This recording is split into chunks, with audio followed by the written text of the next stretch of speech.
Now, Nicholas Soames and members of the political elite have complained about the British National Party using Churchill's image during our Battle of Britain election campaign build-up. The truth is they have no right to complain. Soames has said that Churchill wouldn't approve of the British National Party. Well, no one can be absolutely sure, of course, because the man's been dead since 1965. But when you look at what he said and what he did over the years, I believe that, in fact, he would have been full square behind the British National Party.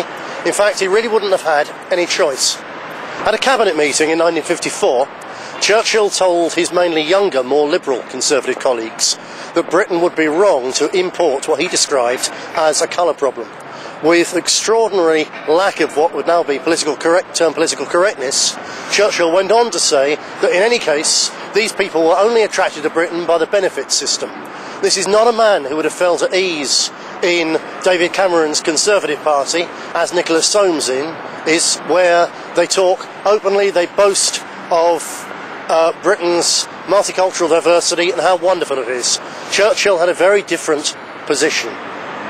Similarly, in today's Conservative Party, no one gets anywhere unless they are a Europhile, committed to Britain's membership of the European Union and our increasing submersion in the United States of Europe. Nicholas Soames being a classic example. Churchill, on the other hand, did support some sort of a united Europe, but for the nations of mainland Europe. And he said repeatedly that Britain had no place in that kind of united Europe.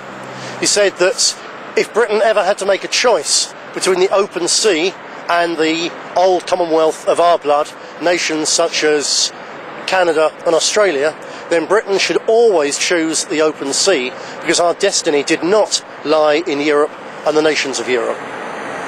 Most of all, Winston Churchill, alive today, would not even be permitted to be in the Conservative Party. In his book The River War, written at the tail end of the 1890s, about his involvements in the campaign to avenge General Gordon at Khartoum, and the part he took in the battle against an enormous Islamic fundamentalist dervish army, Churchill wrote a number of things about Islam. He wrote, in particular, "How dreadful are the curses which Mohammedanism lays on its votaries. Besides the fanatical frenzy, which is as dangerous in a man as hydrophobia in a dog, there is this fearful, fatalistic apathy." You see, hydrophobia is rabies. Can you imagine Winston Churchill alive today saying that Islam is as dangerous in a man as hydrophobia in a dog? The headlines on the BBC, in The Guardian, in The Mirror and so on would be "Muslims like rabid dogs," says Churchill. The man would have been instantly expelled from the modern Conservative Party for that phrase alone.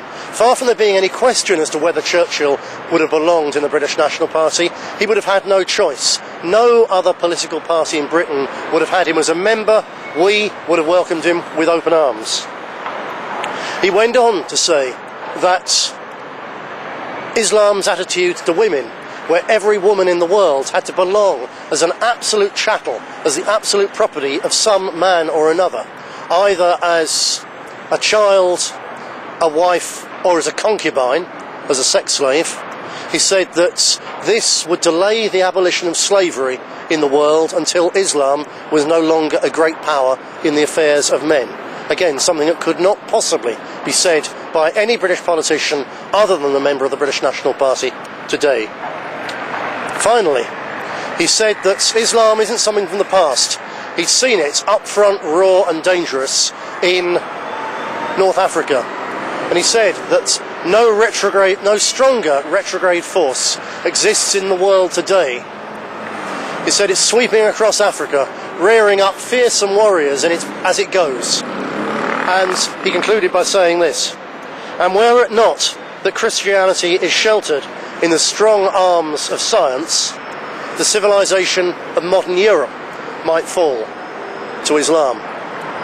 Churchill was one of the great visionaries of British politics, in his warnings about immigration, in his understanding that Britain had no place in a federal European superstate without the loss of all our freedoms and all our identity, and most of all in his very early understanding of the deadly danger of radicalised Islam to our society, our community, our very civilisation.